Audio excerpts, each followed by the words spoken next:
Hi, I am Cyan Valera, and this is a CNN interview session.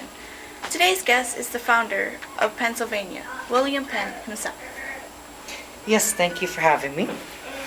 Most of us know who you already are, but for the viewers who don't, why don't you give us a brief introduction about yourself? I am William Penn, born on October 14, 1644, into an Anglican family.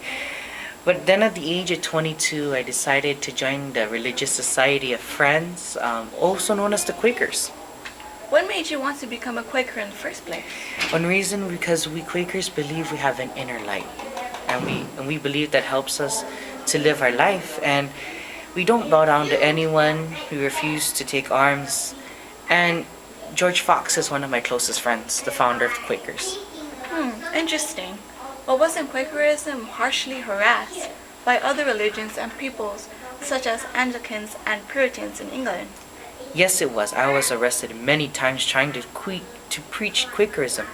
Some Quakers had already moved to North America, but they were harassed also by the Puritans, which is why I decided to create a colony for Quakers.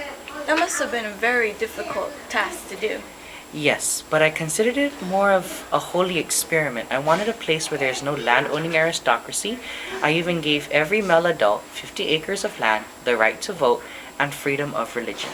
That's a very unique way of fixing up a colony. Talk about brotherly love. What about the Native Americans who lived there? How did you cooperate with them?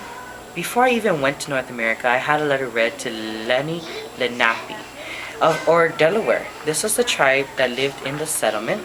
I wanted to have a friendship with them to avoid conflict. I even told my colonists to be fair with them, and we had trades between each other and court to settle any differences. That seems like an appropriate way to communicate with others like Native Americans. Okay, the last thing I wanted to ask is, how did you attract settlers? Only Quakers lived there at the time. I needed settlers to have a profitable colony, so I recruited immigrants around Western Europe. We printed advertisements in German, French, and even Dutch. Later, people started coming, and these people had many skills in crafting and farming. This was how the colony gained progress and began to grow. I'm glad to know that the colony was a success. Thank you, William Penn, for joining us today. It looks like we're out of time.